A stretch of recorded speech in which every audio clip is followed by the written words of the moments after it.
You know, I don't think that there's ever been a better time than now to be young and have a business, really, because you have so much support now. Even when I started, like 3 years ago, we didn't have a lot of the different things we do. Just take the Young Entrepreneur Council, for example. It's a network of amazing entrepreneurs. They do so much for each other, for the community at large, working to solve youth unemployment, which is one of my personal causes as well. And it's amazing. Like, there's so many resources out there, and the community wants to support you. So I'll share with you a little story. One of my communication professors gave this great piece of advice when I was in college, and I used to take his class, and he said, the best thing about being young is that you can get adopted. And it always made me laugh, but it makes me, if you think about it seriously, it makes sense. When you're young, people will adopt you. They want to mentor you. They want to help you. Because I was a young entrepreneur, I could go up to people, CEOs, people that other people might have been shied away from or said, oh, I don't.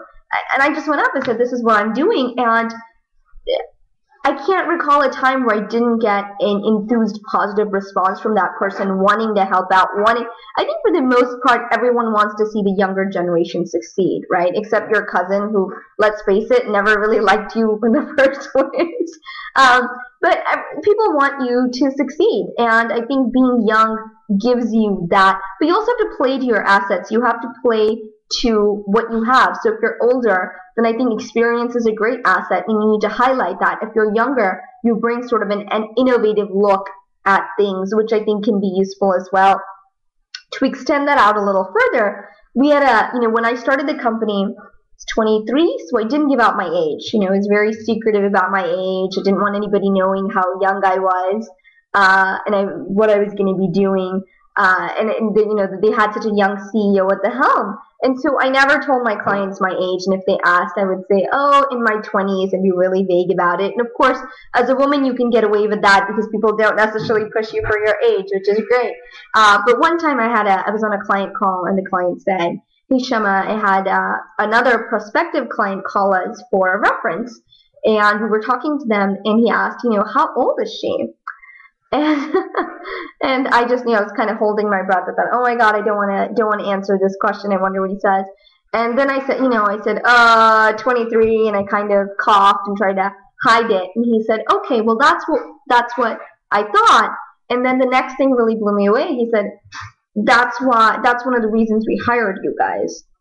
And it was such a moment for me because it took a second, and I must have been quieter for longer than I usually am, because the client responded and he said, yeah, we were looking at all these companies, and it was great that, your team is so young. You're so young that we felt like you're a digital native, that you get this stuff so inherently. And it was a big moment for me. It really taught me that the things that sometimes you may think are your weaknesses may really be perceived as strengths. And I'd never thought about being young as, I knew that's what I was doing. I mean, I knew I'd clearly done this work that other people hadn't come to share yet, that they didn't necessarily share my views on all these things. So at some level I understood that, but I never translated that into a specific asset, which I think for young entrepreneurs, a lot of them undersell ourselves with what we're good at, because that's how we were raised, or we don't want to toot our own horn, or whatever it might be. But sometimes the things that you feel are your weaknesses really can be your greatest strength. So I hope that helps.